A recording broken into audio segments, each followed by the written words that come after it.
creo que es una lección para el a priori, ¿no?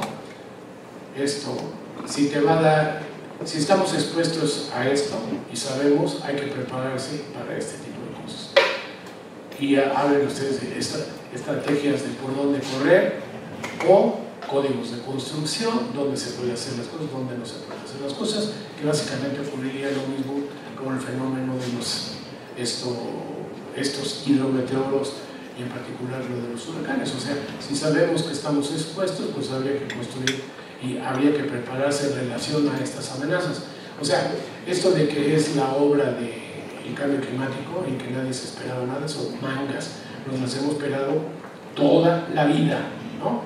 Lo que pasa es que como se está presentando ahora, tiene sus diferencias y no voy a entrar en este detalle, pero podremos hacerlo más adelante. Ahora, el tema que Marisol va a tocar ahora, me imagino que tiene que ver con esto que estoy mencionando, no directamente porque estaría diciendo mentiras, pero en realidad sí hay un problema de manejo de riesgo ante fenómenos como estos que estamos nosotros hoy experimentando y que tienen que ver, bueno, pues, con las fuerzas de la naturaleza y el humano que actúa o no de acuerdo o en concordancia con estas leyes de las leyes de la naturaleza. Y luego, pues a fin de cuentas, este marco jurídico que tendría que tomar en cuenta las cuestiones de prevención, que no es la primera vez que lo decimos no es la primera vez que lo decimos en el PIN, pero mejor nos iría si fuésemos migrando hacia esta cultura de prevenir que no a la cultura de a la otra cultura, ¿no? A la de sufrir y lamentar. Entonces, pues Marisol, adelante, te dejo el micrófono y yo ya me callo, hasta nuevo aviso. Bueno, sabes la dinámica aquí, ¿no? 1 hora más o menos de plática y luego 1 hora de preguntas con nuestros. Ok, tal vez me voy a echar un poquito más de 1 hora porque ya me robó un cachito. Entonces. No, bueno, evidentemente quiero, muchas gracias, agradecer al PINC, al doctor Carlos Gay, al doctor Clemente Rueda, la invitación, a todos ustedes que estén aquí, y también quiero rendir homenaje a todos nuestros colegas, compañeros que están rindiendo, como bien decía el doctor, en otra trinchera ahora su esfuerzo. Ya después el que le interese lo podrá ver vía streaming, vía Facebook o de otra forma. Y bueno, justamente la vida no es de coincidencias, ¿no? Es de casualidades o de asertividades. Y bueno, hoy vamos a hablar del tema justamente de la gestión integral del riesgo y el marco jurídico que está asociado a esta gestión. Por supuesto que estamos en el PINC y el marco jurídico que vamos a enfatizar tiene que ver con los eventos hidrometeorológicos extremos, pero ustedes se van a dar cuenta que esta gestión del riesgo no es exclusiva de los eventos hidrometeorológicos extremos, como bien lo decía el doctor Carlos Gay. Y quisiera empezar por decirles si ya identificaron aquí cuál es la salida de emergencia. Allá o allá, allá está cerrado con llave. Entonces es allá.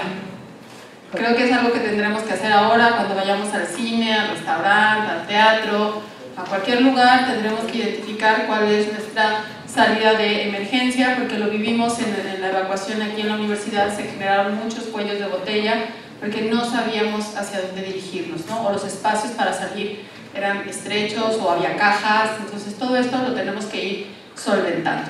Bueno, pues vamos a empezar. No sé si esto se puede apagar un poco para que se vea mejor. Muchas gracias.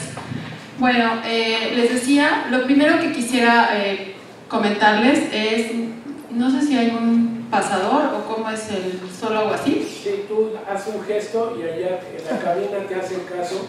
Ok. Si no están leyendo cómics. Exacto. No sé chiflar, pero ¿cómo se hace para decir siguiente? Bueno, lo primero que quiero que vean es este mapa, que seguramente si son asiduos al seminario tal vez ya lo conocen. Es el mapa de la trayectoria de huracanes durante los últimos 25 años de México. Entonces, como se pueden dar cuenta, estamos expuestos de una manera bastante intensa, bastante dinámica a estos eventos hidrometeorológicos extremos por nuestros dos océanos, el Pacífico y también el Atlántico o el Golfo de México. Entonces, ¿qué quiere decir? Pues los colores que están marcados en las líneas que tienen que ver con la intensidad del huracán. Obviamente los colores rojos es la intensidad más alta y va disminuyendo hasta el más claro, que es casi beige o amarillo.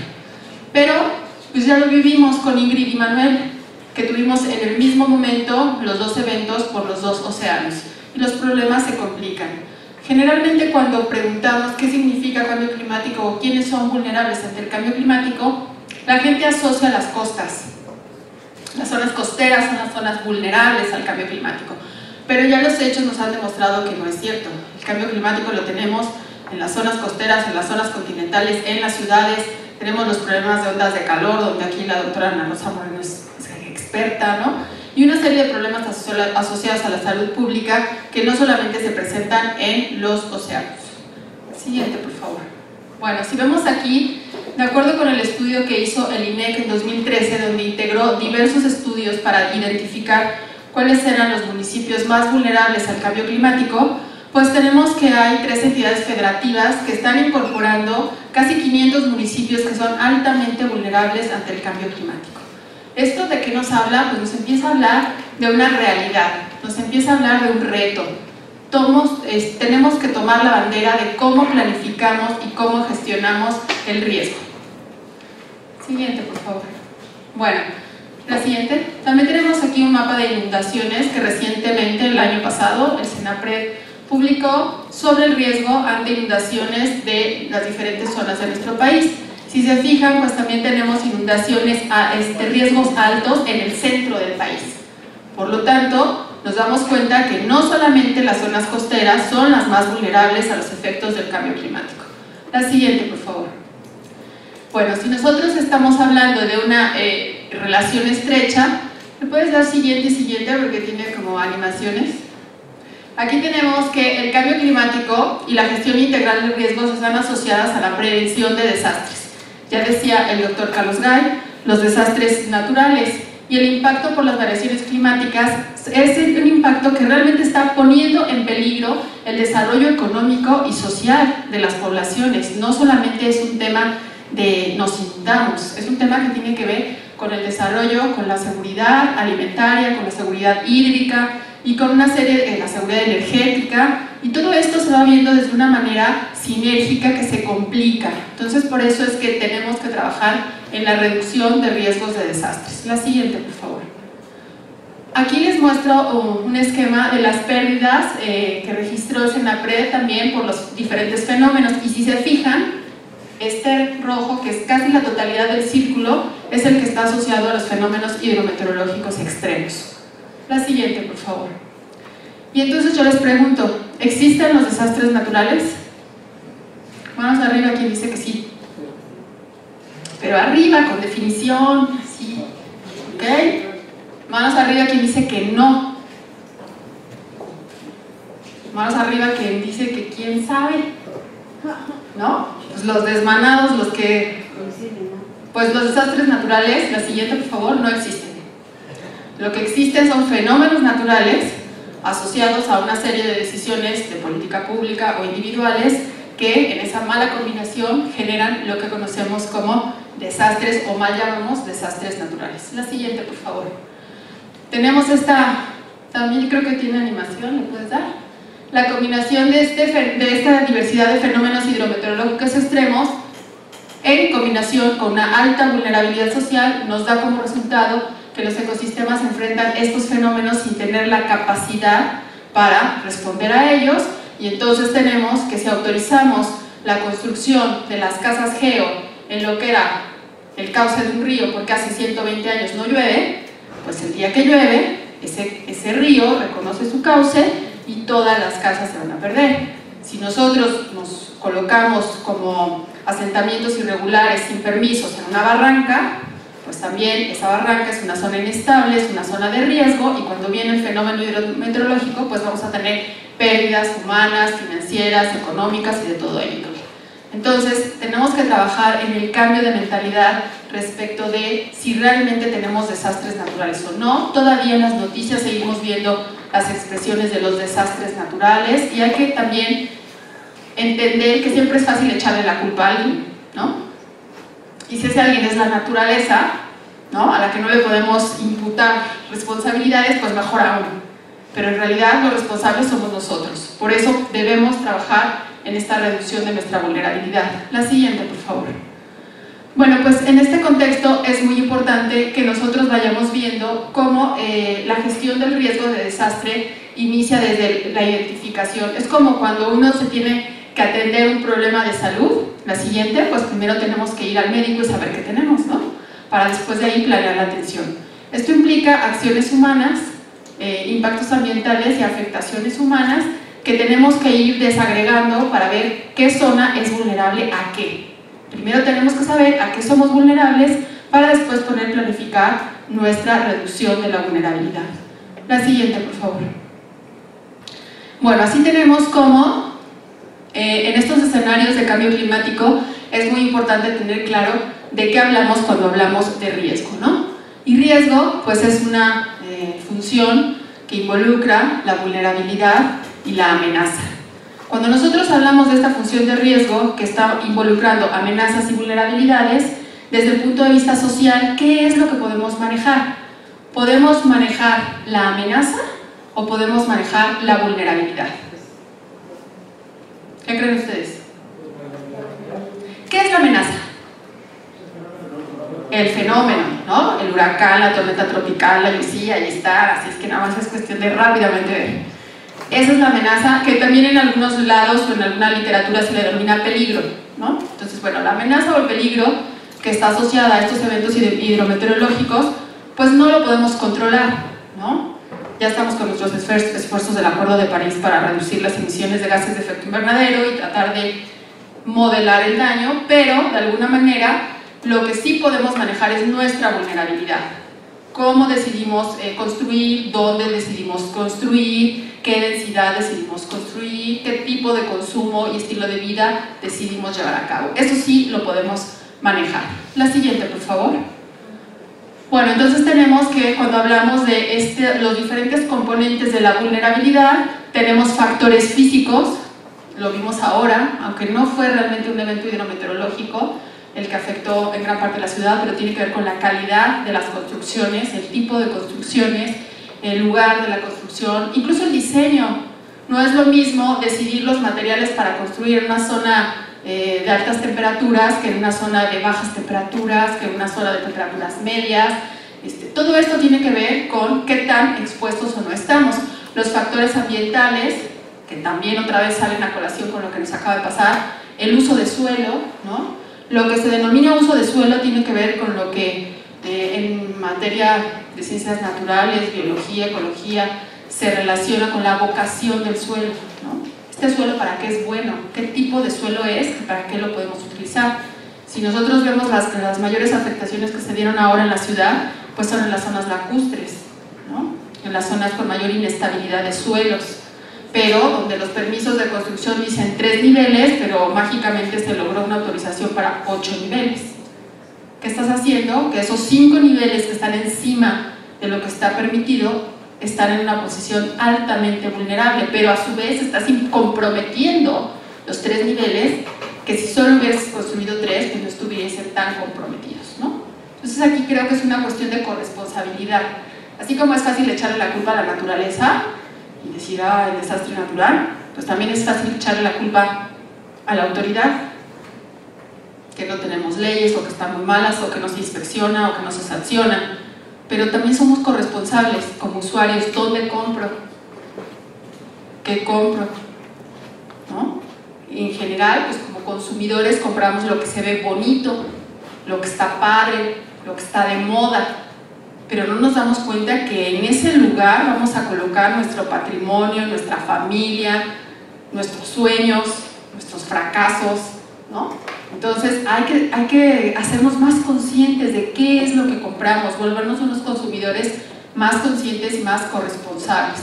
Igualmente en el plano económico, pues tiene que ver, evidentemente ya lo han visto en todos los seminarios y las sesiones, pues siempre al perro más pobre se le suben la mayoría de las pulgas, ¿no? Entonces pues los pobres siempre están en una mayor condición de vulnerabilidad. Y aquí es donde tenemos que trabajar en generar sinergias para romper estas brechas y lograr salir.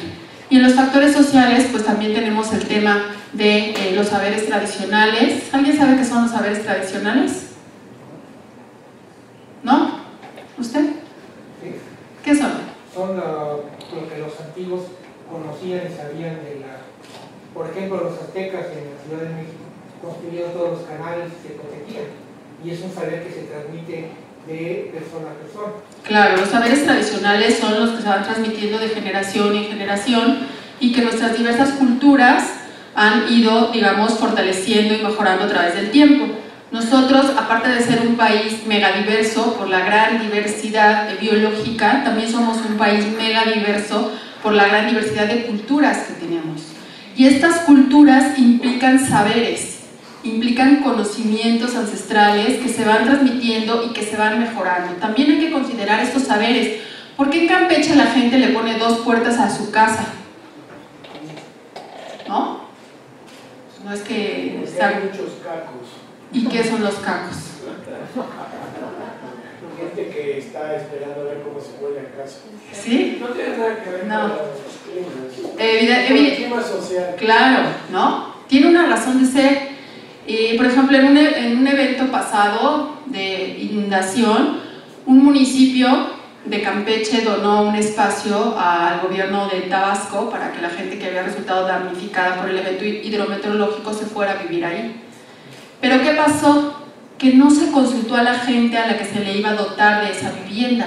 Se tomó una decisión desde una oficina, desde arriba, de cómo deberían de ser las casas, cuántos damnificados hay, cuánto espacio territorial hay, cuántas casitas necesitamos, y entonces las casitas van a ser de estas dimensiones.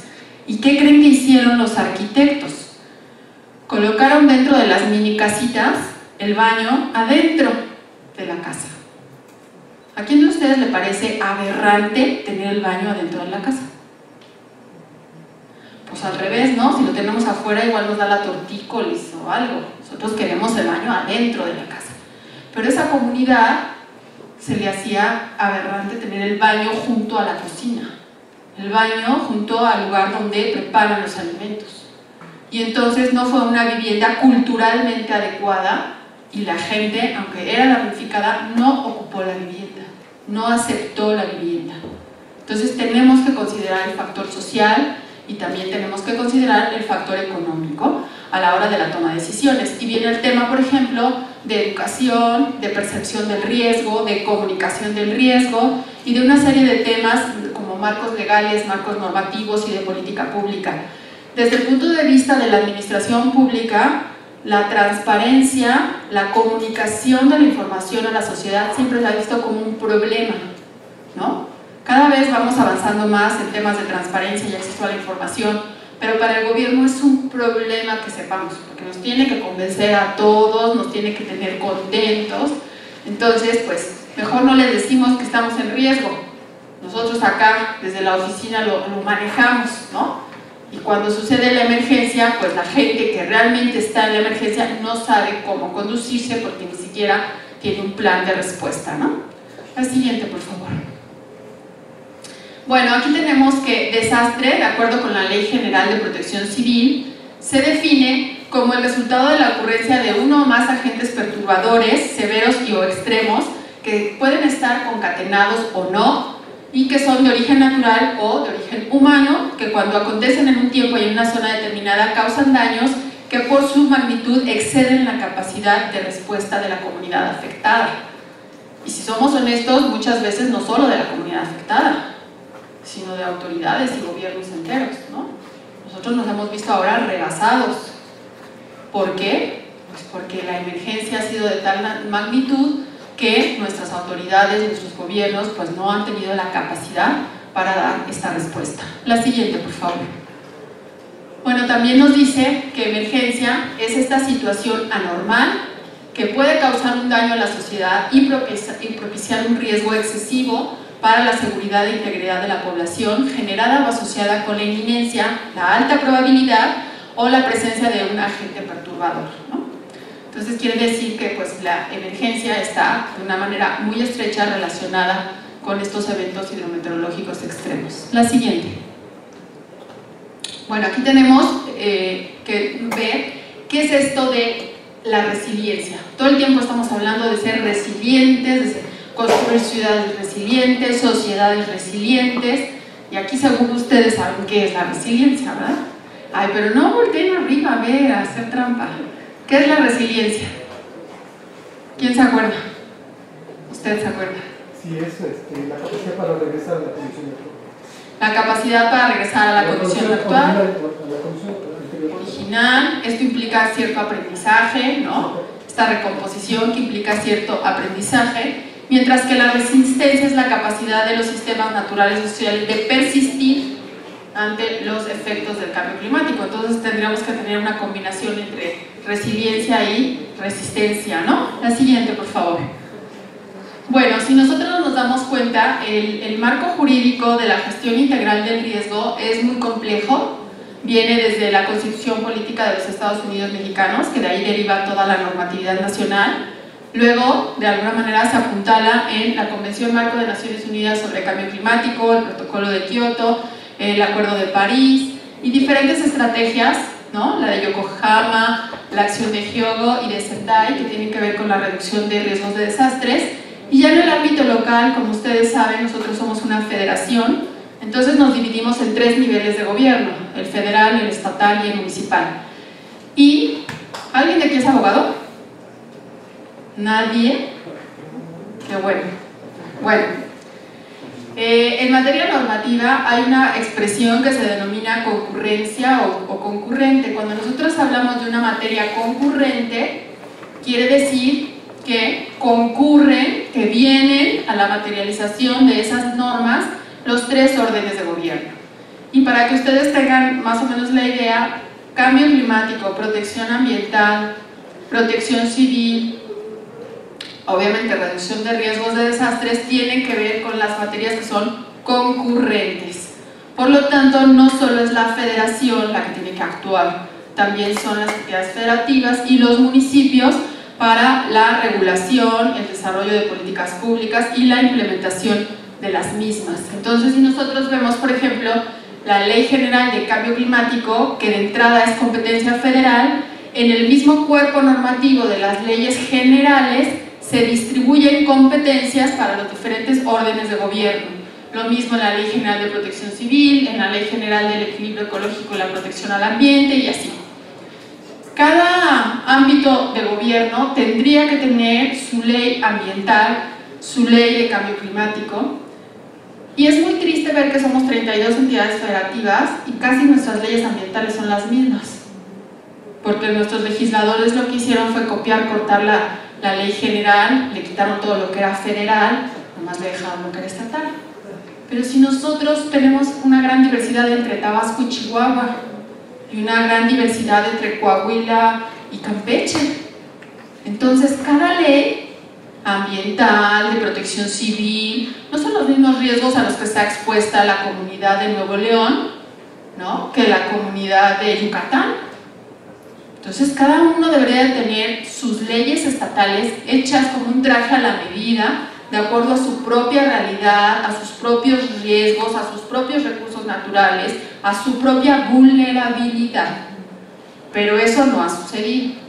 Y si bien podríamos decir, pues es culpa de los legisladores, ¿no?, porque no hacen bien su chamba, pues también es otra vez nuestra culpa, porque nosotros tampoco exigimos a ellos que hagan bien su tarea, ¿no? Y bueno, lo mismo pasa en el ámbito local, que es el municipal. Pero si imagínense, si en el estatal es un desgarriate, pues en el municipal peor, ¿no? Porque el presidente municipal pone de director de la jurisdicción sanitaria pues a su compadre, y pone en el área de protección civil a su cuñado, y así se va, ¿no? Toda la parentela va quedándose en los cargos municipales, y pues no es gente que está preparada, no solo eso, sino que no se allega de gente preparada para cumplir con sus misiones, ¿no? Y pues son 3 años, se van rápido, ¿no? Y los mexicanos somos de memoria corta, entonces se nos olvida, y al rato somos la buena onda, entonces pues no pasa nada. La siguiente, por favor. Bueno, quiero que vean cómo de la Ley General de Cambio Climático, la siguiente, se derivan una serie de obligaciones que tienen que ver Pues obviamente con la finalidad de esta ley. En principio, regular las acciones en materia de mitigación y adaptación al cambio climático. ¿Saben cuál es la diferencia entre mitigación y adaptación? Tendrían que saberlo, sí. ¿Sí? ¿Qué es mitigación? Reducir la emisión de gases de efecto invernadero. ¿Y adaptación? ¿Ajustes? Pues sí, como modificar los estilos de vida y todo eso. ¿Ok? Modificar una serie de acciones y estilos de vida para los cambios. Y también es prepararnos. Adaptación también es preparación, es prevención. ¿Saben la diferencia entre prevención y precaución? Cuando ustedes van circulando en un auto de conductores o de copilotos y ven la luz amarilla, ¿qué les dice la luz amarilla? ¿Prevención o precaución? A ver, manos arriba que le dice prevención. Manos arriba que les dice precaución. Ya se repitieron acá, si es prevención, ¿no? Bueno, parece que parecieran sinónimos. ¿Por qué es precaución y no prevención?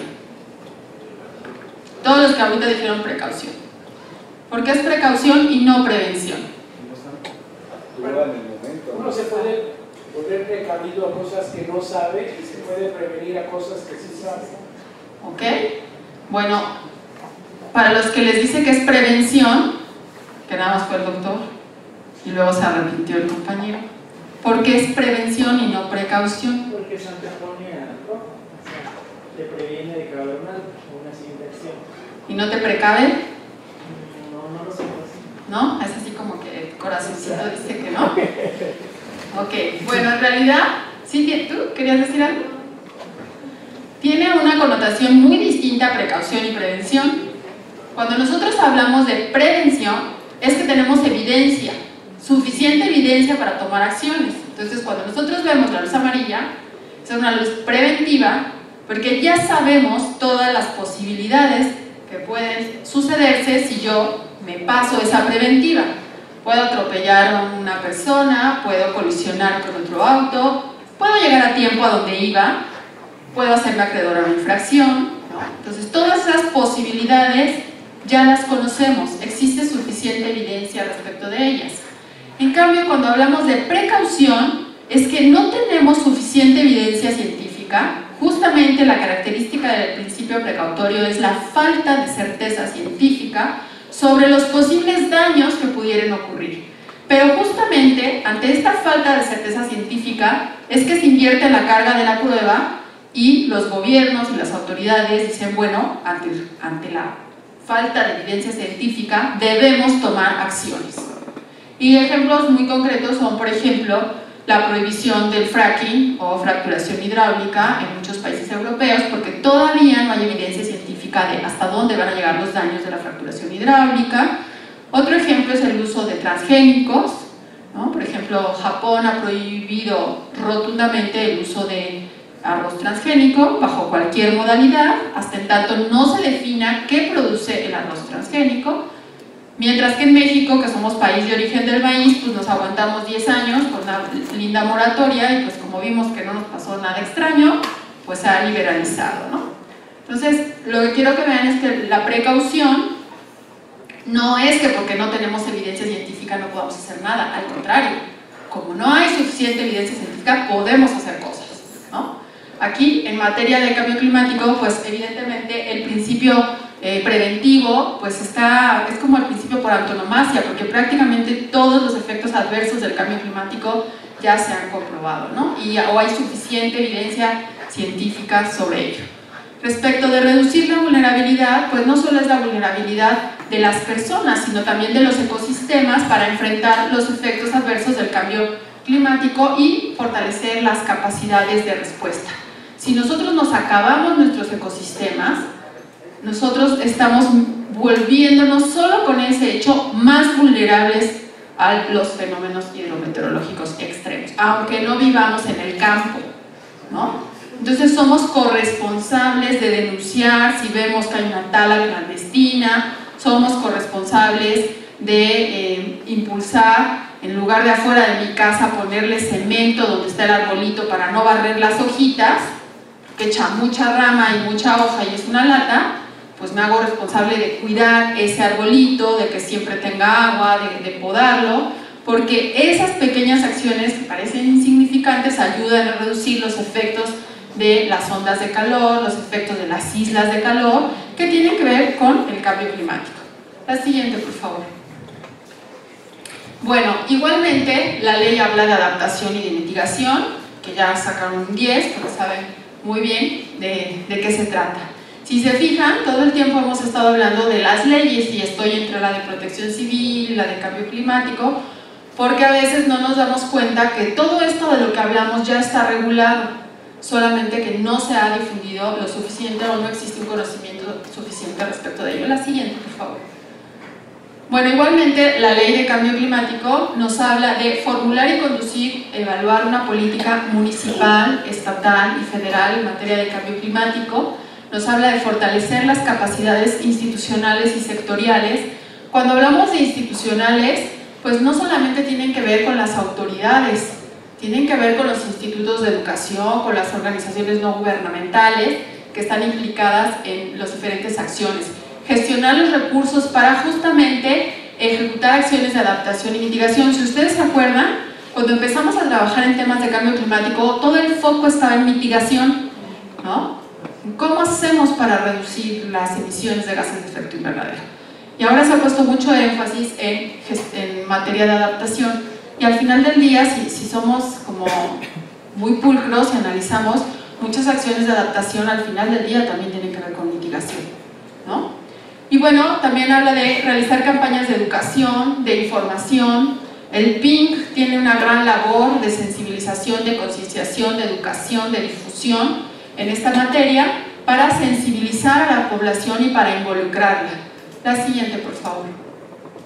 Aquí nosotros vamos viendo cómo a partir de este marco normativo vamos a involucrar la gestión de diversos recursos. Por ejemplo, aquí tenemos los recursos hídricos, tenemos la gestión integral del riesgo, la energía, la industria y los servicios, el manejo de residuos sólidos municipales, la agricultura, la ganadería, la silvicultura, la pesca y la acuacultura, la salubridad general y la infraestructura de salud pública, ecosistemas y biodiversidad, ordenamiento ecológico del territorio, asentamientos humanos y desarrollo urbano. De toda esta lista yo les pregunto, ¿qué creen ustedes que tiene que ver con cambio climático?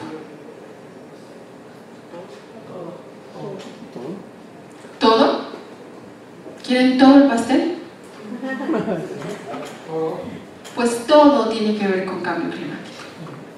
Y en diversos estudios que hemos hecho, sobre todo a nivel municipal, cuando hemos ido, por ejemplo, con salud pública, sobre todo a escala municipal, les cuesta trabajo entender ellos qué tienen que ver con cambio climático. Lo más que relacionan, pues es el dengue, ¿no? Y ahora que está de moda, la chikungunya y Zika. Pero como que ellos decían, ¿pero nosotros qué? ¿No? Tampoco hay una relación a la hora del diagnóstico de qué enfermedades se asocian con cambio climático, ¿no? Los golpes de calor, las deshidrataciones, las diarreas, no se relacionan con cambio climático, no se relacionan con altas temperaturas. Entonces, ¿qué quiere decir? Que es un área de oportunidad muy grande del sector salud para fortalecerse en materia de vinculación con cambio climático. ¿Qué tiene que ver ordenamiento ecológico, asentamientos humanos y desarrollo urbano con cambio climático? Muy sencillo, por ejemplo, todos los edificios que se generan cañones de calor, o cuando cambias uso de suelo que es eminentemente forestal para uso habitacional, y andas viendo y todo lo que han hecho, y nos está buscando ahorita el sismo. Claro. Muchas construcciones se cayeron porque donde no debían de haber puesto.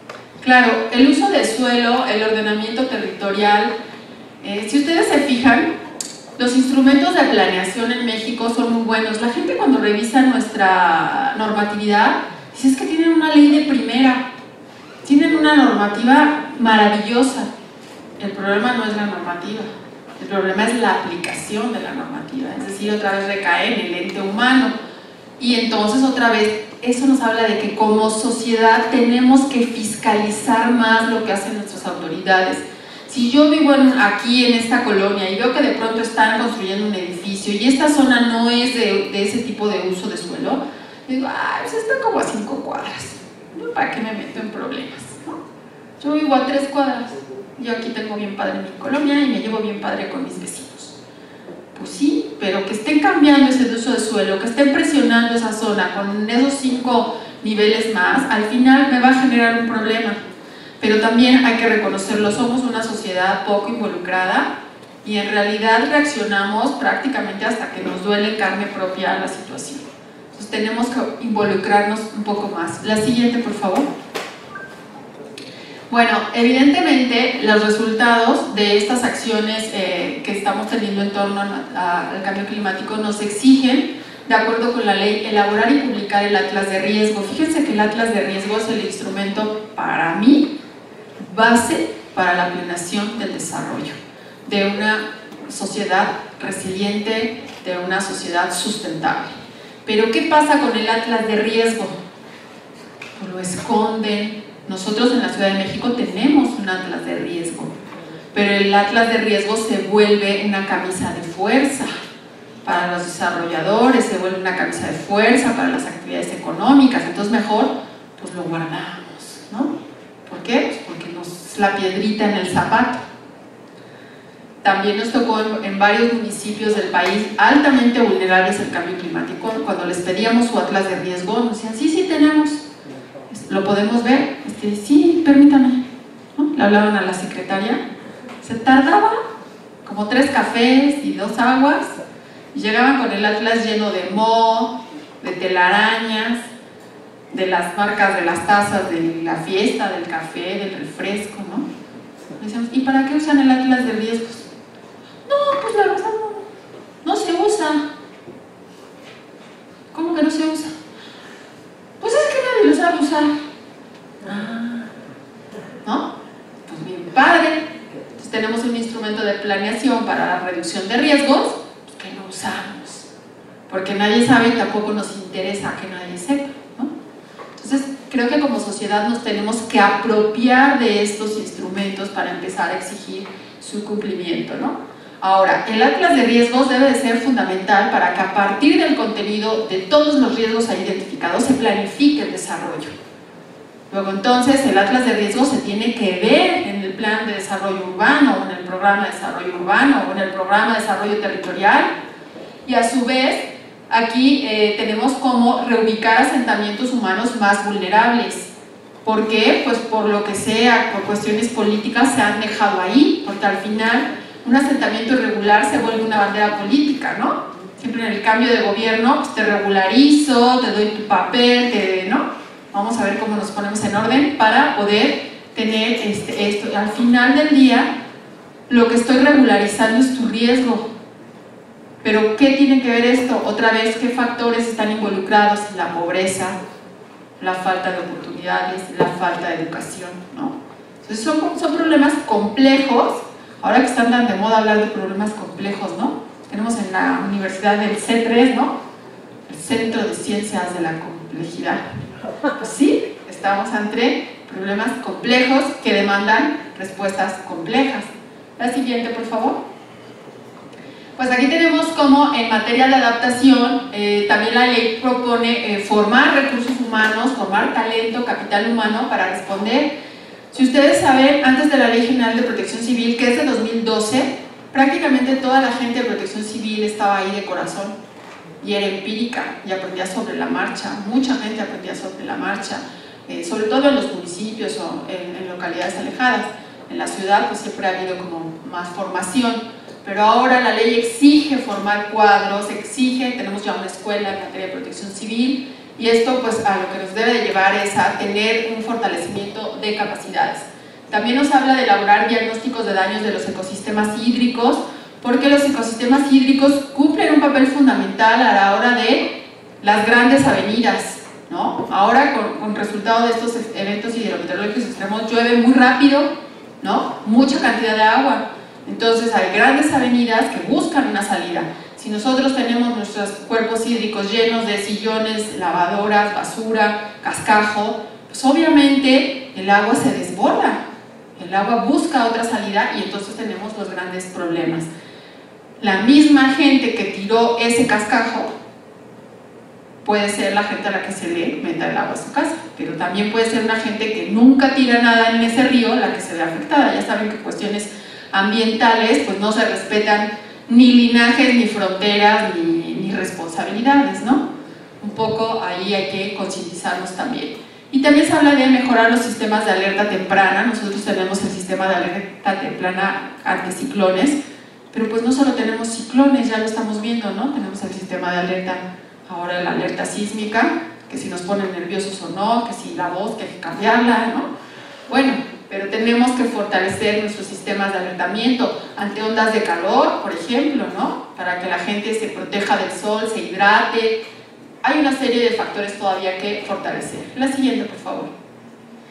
Y aquí vamos viendo como en el tema de evaluación, la adaptación es un proceso dinámico, es un proceso de ida y vuelta y es un proceso que tenemos que ir revisando y reformulando, ¿no?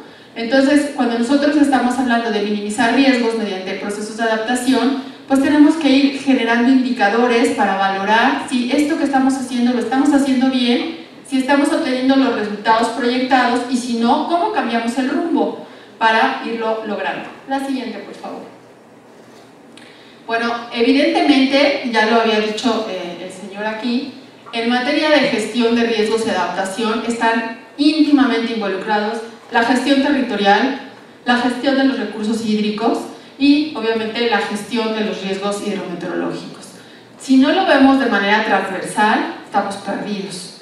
Y desafortunadamente muchas veces eso es lo que nos pasa en materia de política pública. Si nosotros nos sentamos en una reunión de la Comisión Intersecretarial de Cambio Climático, aquí está Semarnat con su guía de actuación, acá está, ¿no? Segov, y por acá está Sedatu, y por acá está Secretaría de Comunicaciones y Transportes, y cada uno con rutas paralelas. A mí me parece como paradójico. Digo, a ver, estamos en la Comisión Intersecretarial de Cambio Climático. Una vez alguien decía que si quieres que algo no funcione, crees una comisión intersecretarial, ¿no? Pero bueno, pues así es. Es como la Torre de Babel. Cada quien con su lógica, cada quien con sus objetivos, cada quien con sus intereses. No se logra transversalizar, no se logra incorporar. Y creo que ahí la universidad tiene una gran responsabilidad. ¿Cómo hacer entender que estos órganos intersecretariales tienen la labor de dejar de pensar por secretaría para hacer puntos coincidentes, ¿no? Para realmente reducir estos riesgos? La siguiente, por favor. Bueno, pues a su vez también la Ley General de Protección Civil, que de alguna manera hemos venido revisando, parte de la estrategia para reducir los impactos de los desastres de origen hidrometeorológico y considera que la adaptación es un proceso cuyas acciones deben de ser revisadas periódicamente, ¿no? Lo mismo que ya habíamos visto en la estrategia. La siguiente. Cuando nosotros estamos viendo todas estas imágenes, en realidad estamos viendo que pues hay una acción solidaria y participativa. De eso estamos hechos los mexicanos. Nadie lo cuestiona. Si te tienes que quitar el plato de la boca, te lo quitas, ¿no? Pero pues no podemos estar nada más reaccionando y reaccionando ante las emergencias, ante los desastres. Tenemos que considerar los riesgos para poder prever los riesgos, y esto implica una acción coordinada entre los diversos sectores, público, social, privado, para privilegiar esta gestión de riesgos y a su vez aplicar medidas y acciones que salvaguarden la vida, la infraestructura, los sectores productivos y el medio ambiente, ¿no? Tenemos que cambiar nuestra capacidad de reacción por capacidades de prevención. La siguiente, por favor. Bueno, pues aquí vemos que somos privilegiados, ¿no?, ante estos eventos hidrometeorológicos extremos y su presencia. Por ello, en el Plan Nacional de Desarrollo, en el Plan Nacional de Protección Civil, se habla como una de las prioridades identificar y analizar los riesgos desde un contexto local. ¿Por qué desde un contexto local? ¿Por qué creen que sea tan importante el contexto local? ¿Por qué? Porque las necesidades no son iguales para una persona no son iguales en el mismo lugar. Claro, y además porque si desde una federación estamos identificando los riesgos. Al final, cuando la amenaza se materializa, ¿dónde impacta? En lo local. Siempre impacta en lo local. Entonces tenemos que tener comunidades resilientes, comunidades preparadas, comunidades educadas, sensibilizadas para poder reponerse, y esto es parte de la adaptación. La siguiente, por favor. Un comentario. Sí. Impacta en lo local, pero impacta a nivel general. Claro. Porque el punto es que siempre estamos viendo haciendo contabilidad, pero a fin de cuentas a un país no puede arruinar lo local. Claro. Como país. Sí, sí, es que acuérdense que pues todo este tema de la transversalidad, ¿no? Pero cuando me digo, ¿a quién le pega de manera directa? Pues es al local. Obviamente eso va a tener implicaciones a nivel estatal y a nivel federal y a, digamos, a diferentes magnitudes, pero muchas veces el nivel local es justamente el menos preparado. Es el que no sabe a qué riesgos está expuesto, es el que no sabe cómo proceder, es el que no sabe a dónde ir. Y es ahí donde tenemos que pues, ir trabajando, ¿no? Bueno, aquí les muestro una imagen. No sé, ¿todos ustedes conocen un atlas de riesgo? ¿Han visto alguna vez un atlas de riesgo? Sí, sí, no. Sí, ¿no?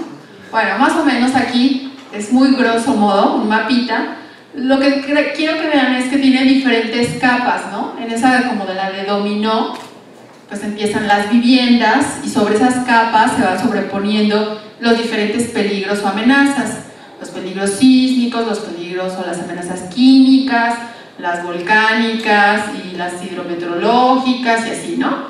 Y entonces pues vamos sobreponiendo las capas y vamos viendo qué zonas son más vulnerables.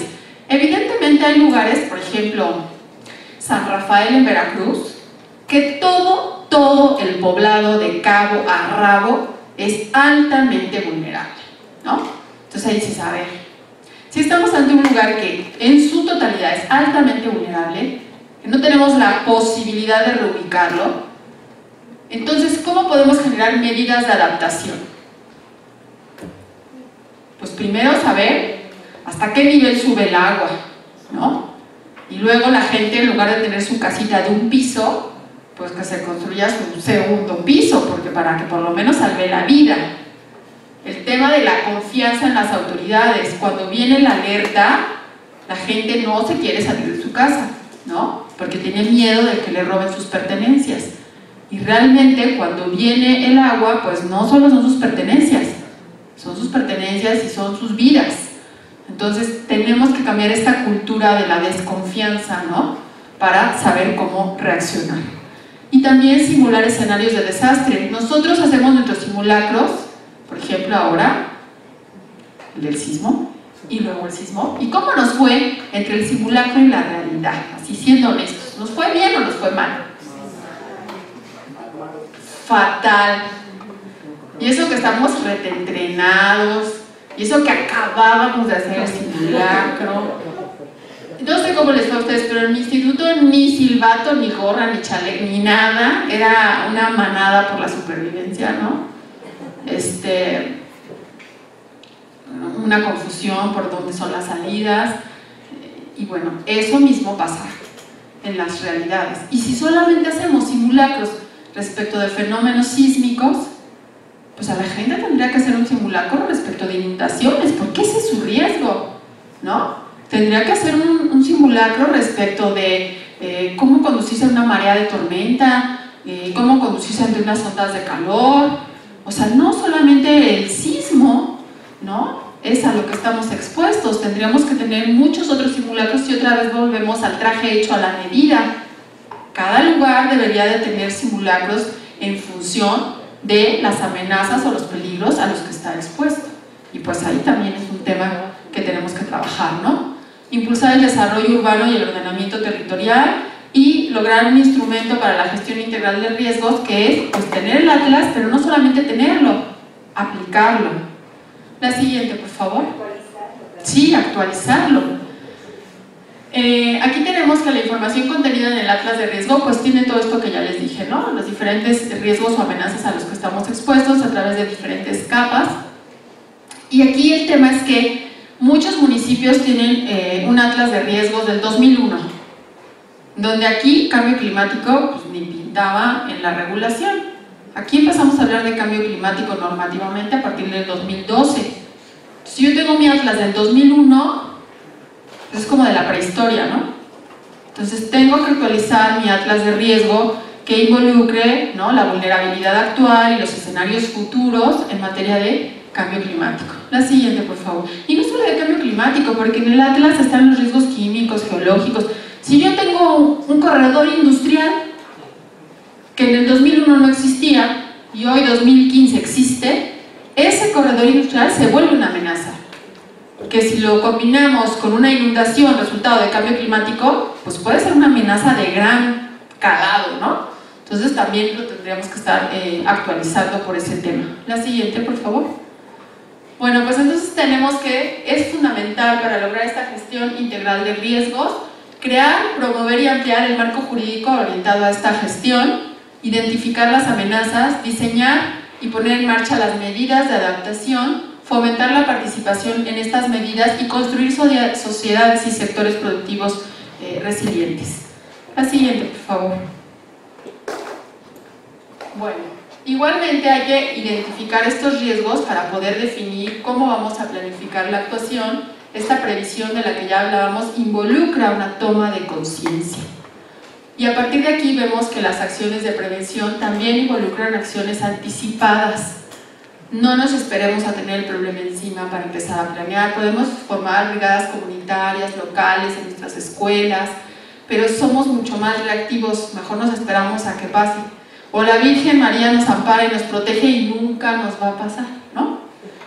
La mitigación, que también habla de esta reducción de daños, y la preparación y el auxilio, ¿no? Ahorita nosotros estamos enfocados aquí, pero ¿cuánto tiempo va a requerir el auxilio? ¿6 meses? ¿1 año? ¿No? Este dicho de más vale prevenir que lamentar, pues nos queda muy bien, ¿no? Queda muy a tono. La siguiente, por favor.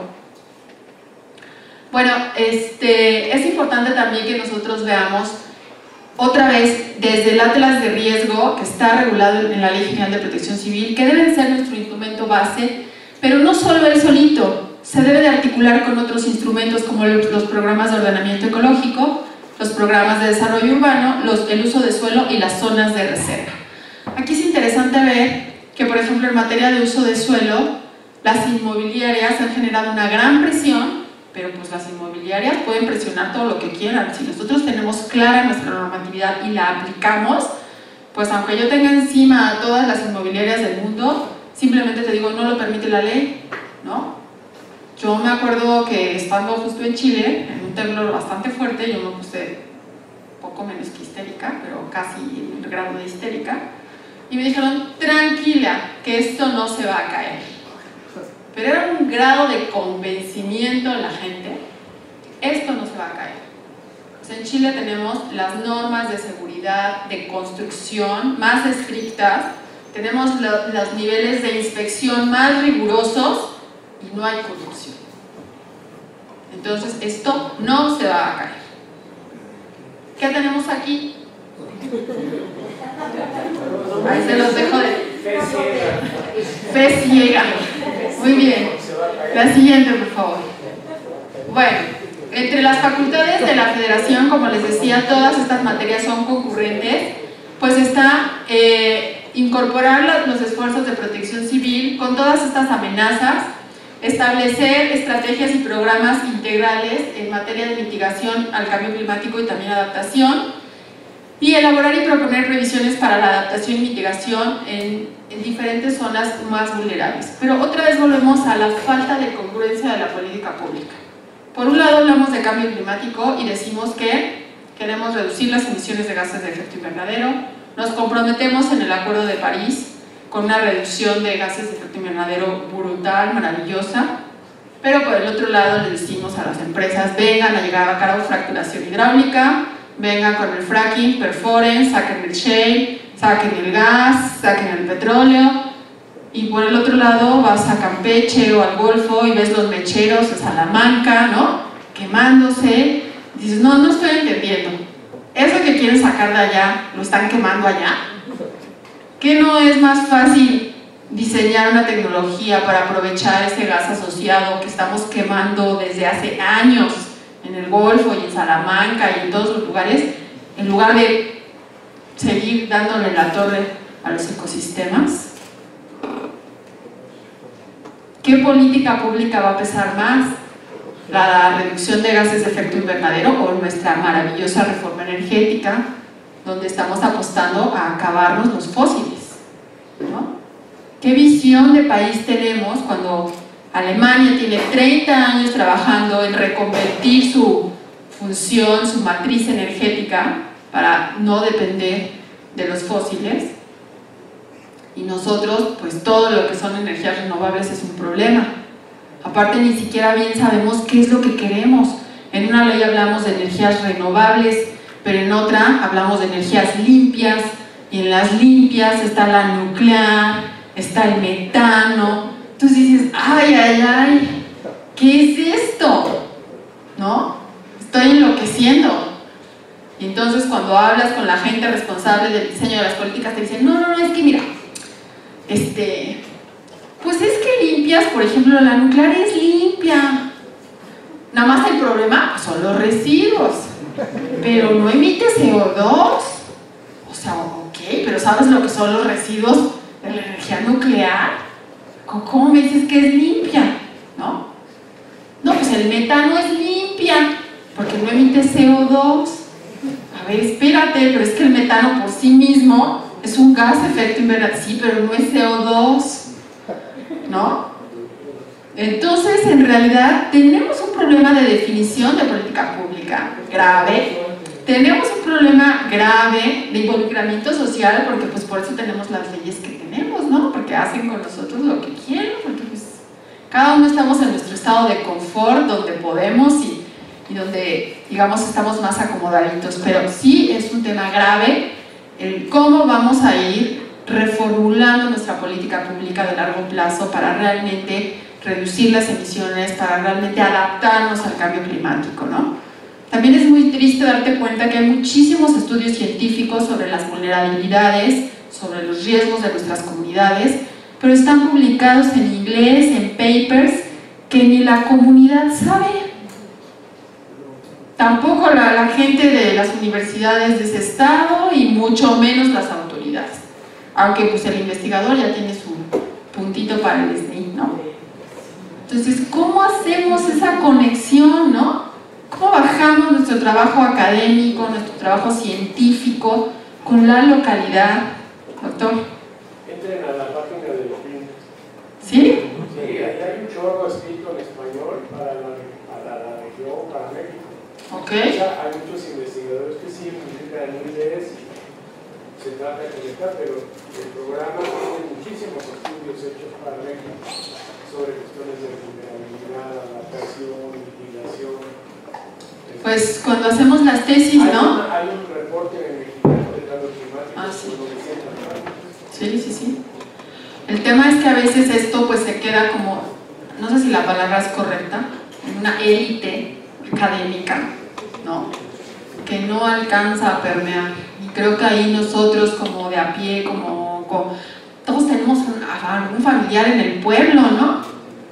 Pues tenemos como esa corresponsabilidad de transmitirles este nuevo conocimiento que se generó, que les puede ayudar. También nosotros que estamos en la urbe de asfalto, pues creemos que todo el mundo tiene cable, teléfono e internet, pero tampoco es así. Ya lo dijo el INEGI, más del 40% de la población en este país no tiene acceso a internet.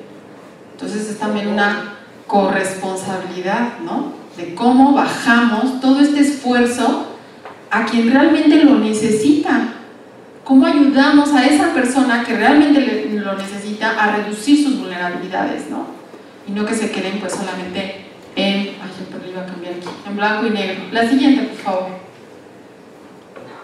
Bueno, pues aquí tenemos igualmente que hay que trabajar. Esto, si quieres la siguiente, porque es una recopilación de todo lo que hay que hacer en materia de atlas de riesgos, programas de desarrollo urbano, vulnerabilidades.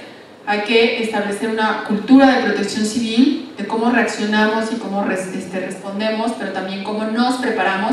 Y esto es algo bien importante, la transferencia de riesgos. no tenemos una cultura del aseguramiento. Nosotros tenemos asegurado el auto, y eso porque si no es un problema, ¿no? Pero no tenemos una cultura del aseguramiento, ni de la casa, ¿no? Mucho menos de la infraestructura. Los municipios que son altamente vulnerables al cambio climático no gestionan seguros para sequía, no gestionan seguros para inundaciones. ¿Por qué? Pues porque está el maravilloso Fonden, ¿no? Y ya que nos inundamos, pues alzamos la mano para que nos den nuestra declaratoria y nos vengan a ayudar. Incluso hay toda una industria del desastre, ¿no? A todas las márgenes del río de Tlacotalpan está la gente, cuando el río empieza a crecer, está la gente en una choza improvisada con una colchoneta, eso sí, su televisión, están colgados de algún lugar, ¿no? Su teléfono. ¿Y qué hace aquí? Está esperando que se inunde, ¿no? Oiga, pero esta es una zona en la que usted no debe de estar, a toda esta gente se le dotó. Ah, sí, usted ya tiene su casa por allá donde tiene todas sus cosas y a su familia. Pero sigue aquí, porque cuando venga la inundación, pues va a decir que se llevó su refri, su tele, su quién sabe qué, y quiere su indemnización. ¿Pero qué permite que todas esas personas estén ahí? Pues otra vez es una mancuerna perversa, que es por un lado pues las autoridades corruptas y por el otro lado pues la sociedad inactiva, ¿no? Que entra en la normalidad, todo eso entra en la normalidad, ¿no? En nuestro paisaje urbano, en nuestro cotidiano, es normal. El problema es cuando nos acostumbramos a que eso sea normal, ¿no? Es una pena, pero en realidad es una genialidad como adaptación. No solamente le sacan partido al desastre, sino que salen ganones. O sea, bueno, ese es el ingenio humano que también no debería irse por ahí los procesos de adaptación, ¿no? Pero que están adaptados, buenísimos. Pues la verdad es que los mexicanos lo que nos sobra es ingenio. Entonces deberíamos de encauzar nuestro ingenio de una manera diferente para que nos fuera mejor, ¿no? La siguiente, por favor. Bueno, también la Ley General de Protección Civil incorporó como un delito que las autoridades estatales y municipales identifiquen las zonas de riesgo para evitar edificación e infraestructura en asentamientos que están en riesgo. Y entonces aquí es, ¿y ahora qué va a pasar? Porque la Ley General de Protección Civil no solo habla de eventos hidrometeorológicos, habla de todos los eventos que están en el atlas de riesgo. Y entonces dice que las autoridades están obligadas a identificar las zonas de riesgo para evitar la edificación. La siguiente, por favor. Y de alguna manera la ley lo que hizo, la Ley General de Protección Civil, incorporó este tipo penal en el que dice que la construcción, edificación, realización de obras de infraestructura y asentamientos humanos que se lleven a cabo en una zona determinada sin que elaboren un análisis de riesgo y sin que definan las medidas para reducir ese riesgo y sin que cuenten con la autorización de la autoridad correspondiente, pues implican un delito grave. En materia penal, un delito grave significa que no admite fianza. Necesariamente tendrás que ir a la cárcel, ¿no? Pero nadie ha dicho nada. Si se fijan, ahora que ha pasado todo, todos están calladitos, guardaditos, ¿no? Estas cosas pues no hay que mencionarlas porque son del demonio. La siguiente, por favor.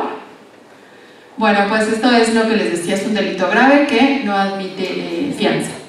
Bueno, pues es importante que veamos cómo a partir de la Ley General de Protección Civil, la siguiente, se incorporaron una serie de plazos. La Ley General de Protección Civil es de 2012 y vean lo que dicen sus transitorios. Los presidentes municipales tienen 180 días a partir del 19 de abril del 2012 para publicar y cumplir con la contratación de seguros. Pregúntenme quién ha contratado un seguro. Luego nos dice, en otro transitorio, la Ley General de Cambio Climático, que entró en vigor el mismo día que la de Protección Civil. Antes del 30 de noviembre de 2015, los municipios más vulnerables deberán contar con un programa de desarrollo urbano que considere los efectos del cambio climático. Estamos a 2017, no ha pasado nada. cuando uno habla con los presidentes municipales, dicen, no sabía que eso estaba en la ley. Pero pues si dice 2015, dices, pues sí me toca, ¿verdad? No, pues sí, ya me voy a apurar. Pero si yo acabo de entrar, no, pues le tocaba al otro, ¿no? Y ahí se están como viendo a quién le echan la culpa. La siguiente, por favor. Bueno, aquí también es importante otro tema que también se confunde con las cuestiones políticas, y es la hacienda pública. Generalmente tenemos la percepción de que pobres municipios nunca les alcanza para nada, porque el pobre presupuesto que les llega es poquísimo. Apenas les alcanza para sus pírricos salarios, ¿no?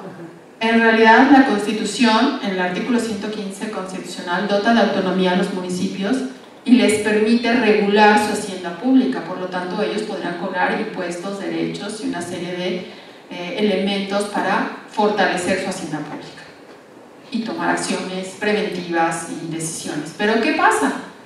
Pues el municipio no te quiere poner impuestos para que el siguiente periodo de votaciones pues vuelvas a votar por él. Porque si ahorita te pone impuestos, pues en la siguiente oportunidad vas a cambiar de partido, ¿no? Esa es la lógica bajo la cual piensan y actúan los presidentes municipales. La siguiente, por favor. Pero tenemos que estar como dando un salto cuántico y no estar solo pensando como el aporte de la federación. Bueno, la gestión de riesgos de desastres ha sido definida como un proceso para definir, para aplicar y evaluar las estrategias y políticas, así como las medidas que están destinadas justamente a mejorar la comprensión de los riesgos, para que a partir de aquí podamos fomentar la reducción y la transferencia de estos riesgos, ¿no? El objetivo es aumentar la seguridad humana, el bienestar, la calidad de vida, la resiliencia y obviamente el desarrollo sostenible o sustentable. La siguiente, por favor.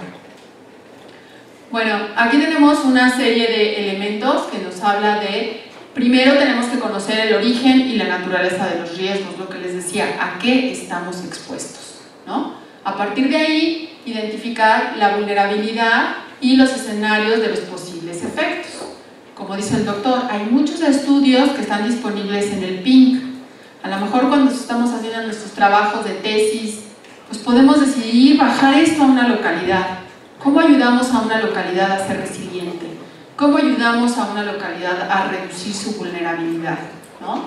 Luego tenemos que esto implica realizar acciones dirigidas a implementar políticas para el logro de pautas de desarrollo sustentable, que la gente entienda que hay una sinergia indisoluble entre las condiciones medioambientales y su vulnerabilidad. No son cuestiones separadas. Y cómo fortalecer las capacidades de resiliencia o resistencia de la sociedad, así como acciones y mecanismos de acción, de auxilio, recuperación y reconstrucción. Los atlas de riesgos constituyen el marco de referencia en la elaboración de políticas y programas en todas las etapas de la gestión integral del riesgo. La siguiente, por favor. Y bueno, aquí vemos que en materia de protección civil, otra vez se retoma estos 4 elementos. La siguiente. Y de lo que hablamos es de cómo logramos conocer, para a partir de este conocimiento adaptarnos, ¿no? Ese es como el reto. Cómo realmente nos empezamos a comunicar con estos fenómenos y a tratar de entender que somos vulnerables y que esta vulnerabilidad se puede reducir. La siguiente. Bueno, este diagrama seguro ya se lo saben con los ojos cerrados, podrían pasar a poner, ¿no?, los elementos que de alguna manera pues nos están hablando de los diferentes factores que están implicados en los riesgos de desastres, en esta vulnerabilidad y en esta adaptación que tienen que ver con estas emisiones de gases de efecto invernadero, con estos eventos hidrometeorológicos extremos y con una vulnerabilidad natural que se combina con una vulnerabilidad social. La siguiente. Aquí lo que tenemos que ver en materia de protección civil, como les decía, que es concurrente, es decir, transversal a los 3 órdenes de gobierno, pues hay que efectuar acciones de común acuerdo para reducir estos riesgos y prevenir estas acciones en materia de lo local, luego lo estatal y luego lo federal. Y generalmente estamos acostumbrados a que sea al revés, ¿no? Hacemos lo que la federación nos dice que hagamos, y si la federación no nos dice nada, pues no hacemos nada. La siguiente. Bueno, aquí no lo van a ver, pero son como las facultades que tiene Gobernación, el Sistema Nacional de Protección Civil, que igualmente está integrado con una serie de consejos, pero que involucran a los 3 órdenes de gobierno. No sé si esto lo suben a la página y luego lo pueden agrandar para verlo con calma, pero en realidad pues es más bien un organigrama, ¿no?, que involucra a los 3 órdenes de gobierno. La siguiente.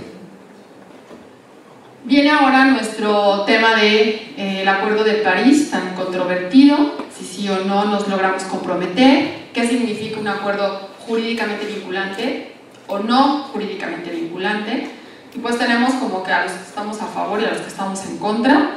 Hay quienes dicen que sea jurídicamente vinculante es un problema y entonces la gente no lo firma porque no se quiere comprometer, y hay quien dice que sea no vinculante, pues implica que a lo que yo me comprometo, como nadie me está obligando, lo voy a cumplir, ¿no? Entonces pues hay diferentes teorías, diferentes trabajos al respecto. Lo cierto es que el Acuerdo de París pues, es un instrumento jurídicamente no vinculante, que estamos a lo que los estados quieran cumplir. No obstante, también hay toda una teoría que habla de la presión moral entre pares, ¿no?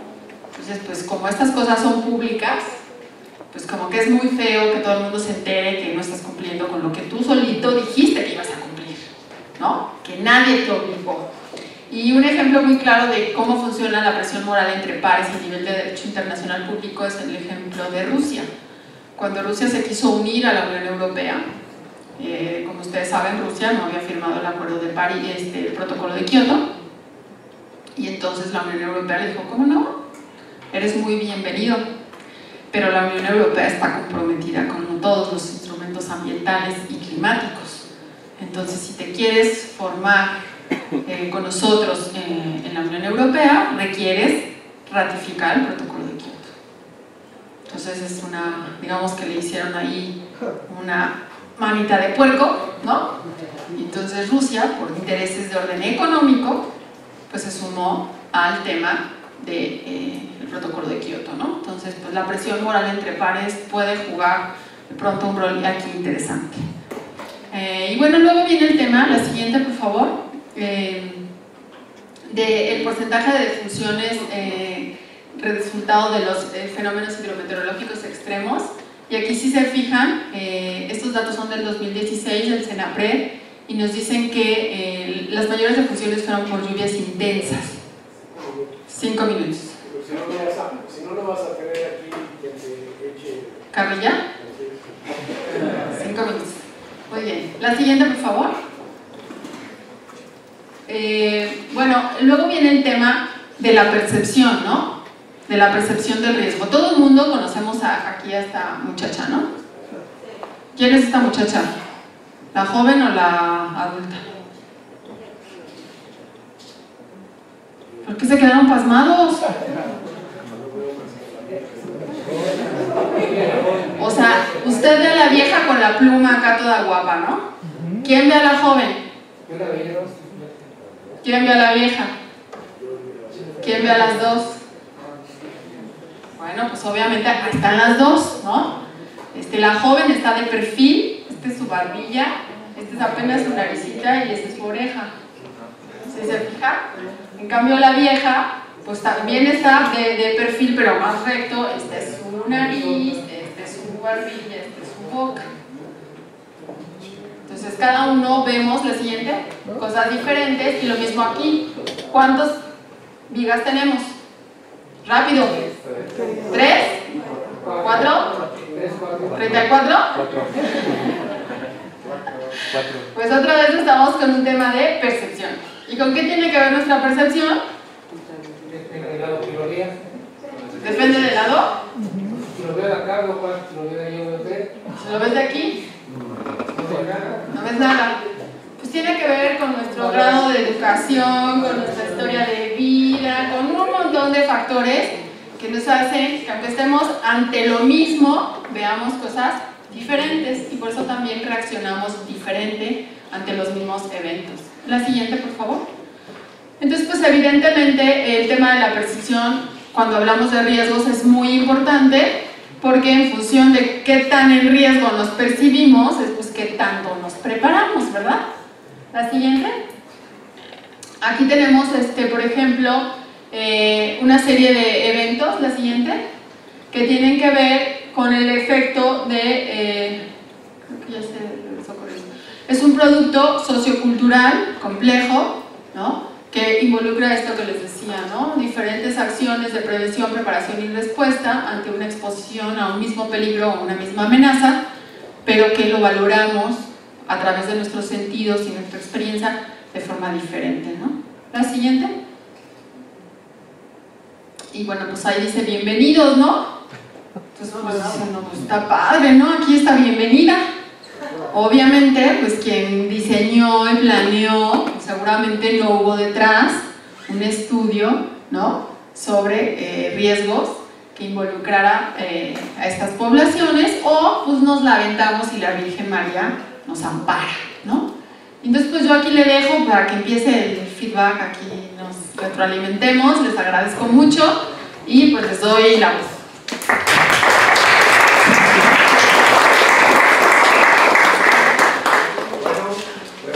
Por estatura, por alfabeto. No me puedo dar números, si se acuerdan del número, ¿no? Porque no me acuerdo. A ver, uno, a la ronda sí me acuerdo. 1, 2, 3, 4. 2, 3, 4. 1.